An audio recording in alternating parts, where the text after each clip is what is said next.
Welcome Sairam. ഞാൻ ഗൗരി ജയൻ. അതായത് ഇന്നലെ ഞാൻ ഒരു അമ്മയെക്കുറിച്ച് പറയാ എന്ന് പറഞ്ഞിട്ടുണ്ടായിരുന്നില്ലേ? അതായത് പാണ്ഡുരംഗൻ്റെ അതിശയങ്ങളും അത്ഭുതങ്ങളൊക്കെ ഞാൻ അടുത്ത വീഡിയോയിൽ പറയാം എന്ന് പറഞ്ഞിട്ടുണ്ടായിരുന്നു.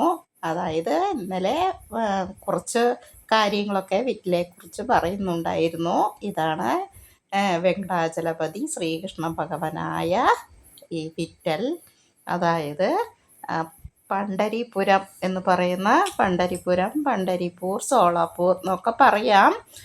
എങ്കിലും പണ്ഡരിപുരം എന്നറിയപ്പെടുന്ന അവിടെയാണ് വിറ്റലിൻ്റെ ക്ഷേത്രം ഉള്ളത്. ഞാൻ പറയാം, ഇന്നലത്തെ ബാക്കിയാണ്.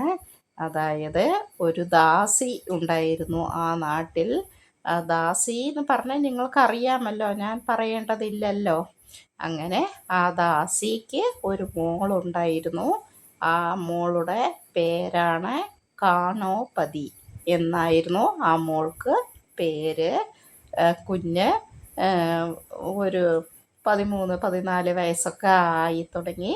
അവൾ പ്രായപൂർത്തിയായി.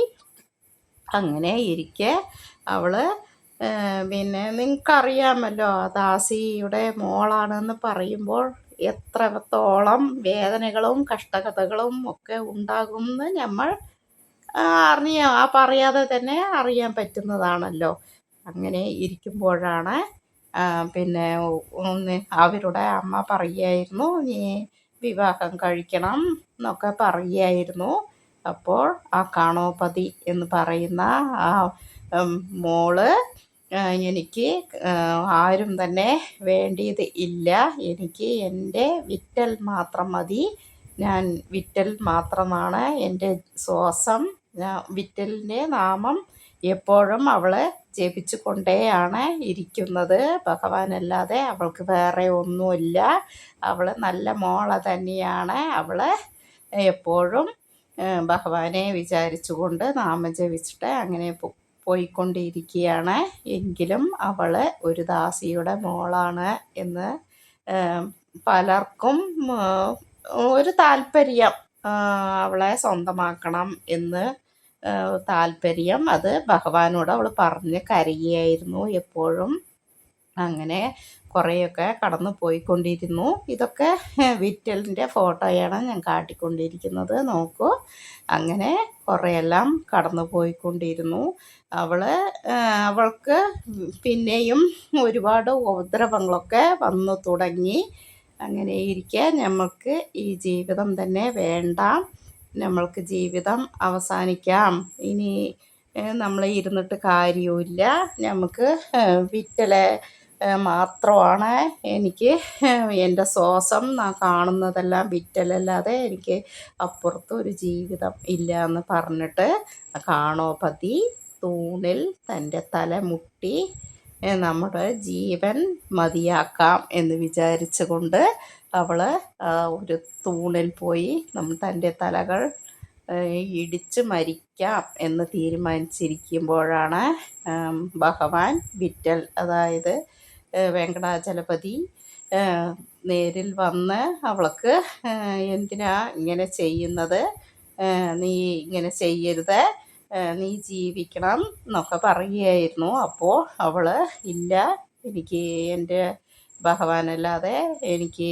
വേറെ ആരെയും ആവശ്യമില്ല, എനിക്കെൻ്റെ ഭഗവാന്റെ നാമജപം മാത്രം മതി, എനിക്ക് നാമജപം മറക്കാതെ ഇരിക്കണം, എനിക്ക് നാമജപം മാത്രമേ മതി എന്ന് പറഞ്ഞ് അവൾ കരയുകയായിരുന്നു. ശരി, നിനക്ക് അങ്ങനെ തന്നെ ആകട്ടെ, നിനക്കെന്താണ് വേണ്ടത് എന്ന് ചോദിക്കുകയായിരുന്നു ഭഗവാൻ വിറ്റൽ. അപ്പോൾ വിറ്റൽ എന്ന് പറയുന്നത് ശ്രീകൃഷ്ണൻ തന്നെയാണ്. ഞാൻ വീണ്ടും വീണ്ടും പറയണേ, വെങ്കടാചലപതിൻ്റെ രൂപം നോക്കൂ. വെങ്കടാചലപതി എന്നും അവരെ പറയാറുണ്ട്. അതായത് കൃഷ്ണൻ വന്നിട്ട് മുരളീധരനായിട്ടും ശ്രീകൃഷ്ണനായിട്ടും പത്മനാഭനായിട്ടും വെങ്കടാചലപതിയായിട്ടും എല്ലാം ധന്വന്തരിയായിട്ടും എല്ലാം ഭഗവാൻ ശ്രീകൃഷ്ണൻ തന്നെയാണ്. അതുകൊണ്ടാണ് ഞാൻ തിരിച്ച് പറയുന്നത്. അങ്ങനെ നിനക്കെന്താണ് വേണ്ടത് എന്ന് പറയുമ്പോൾ അവൾ പറയുകയായിരുന്നു, എനിക്ക് നിങ്ങളുടെ നിങ്ങളുടെ മനസ്സിലൊരു സ്ഥാനം വേണം എന്ന് പറയുകയായിരുന്നു. അങ്ങനെ പറഞ്ഞപ്പം ഭഗവാൻ ശരി, നിനക്കെന്താണ്, എന്നെ കണ്ടുകൊണ്ടിരിക്കണം, അതല്ലേ വേണ്ടുള്ളൂ നിനക്ക്, ഞാൻ അങ്ങനെ ആവട്ടെ എന്ന് പറഞ്ഞുകൊണ്ട് ഭഗവാൻ അവളെ ഒരു മരമാക്കുകയായിരുന്നു. ആ മരമാണ് ഇപ്പോഴും അവിടെയുണ്ട്. 1200 വർഷത്തോളമായി ആ മരം അവിടെ ഉണ്ടായിട്ട് ഉണങ്ങിയിട്ടുണ്ട്. എങ്കിലും ആ മരത്തെ തൊട്ട് നമുക്ക് വണങ്ങിയിട്ട് വീട്ടിലെ പോയി കാണുന്നതായിരിക്കും. ഫസ്റ്റ് അത് ആ മരത്തെ, ആ കാണോപതിയെ കണ്ടു തൊഴുതിട്ട് വേണം വീട്ടിലെ പോയി കാണാനായിട്ട്. ഓം സായിറാം. അത് നമ്മളവിടെ പോയാൽ കാണാൻ പറ്റും. പിന്നെ ഒരു കഥയുണ്ട്. കാണാപതിയുടെ കഥ അത്ര തന്നെയാണ്. ഒരുപാടുണ്ട് കഥ പറയാൻ, ഞാൻ ചുരുക്കം പറഞ്ഞതാണ്. എങ്കിലും ആ മരം അവിടെ ഇപ്പോഴും ഉണ്ട്, കാണാൻ പോയാൽ.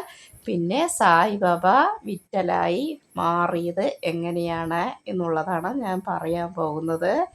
അതായത് സായിബാബ വിറ്റൽ എന്ന് അറിയപ്പെട്ടത് എങ്ങനെയാണ് എന്നാണ്. അതായത് ദാസ്കണു മഹാരാജ് എന്ന് പറയുന്ന ഒരു പോലീസ് ഉദ്യോഗസ്ഥൻ ഉണ്ടായിരുന്നു പണ്ഡരീപുരത്തിൽ. അപ്പോൾ അവർ വിറ്റലല്ലാതെ വേറെ ആരെയും പ്രാർത്ഥിക്കുന്നതല്ല. അപ്പോൾ ബാക്കിയുള്ളതൊക്കെ ഞാൻ അടുത്ത വീഡിയോയിൽ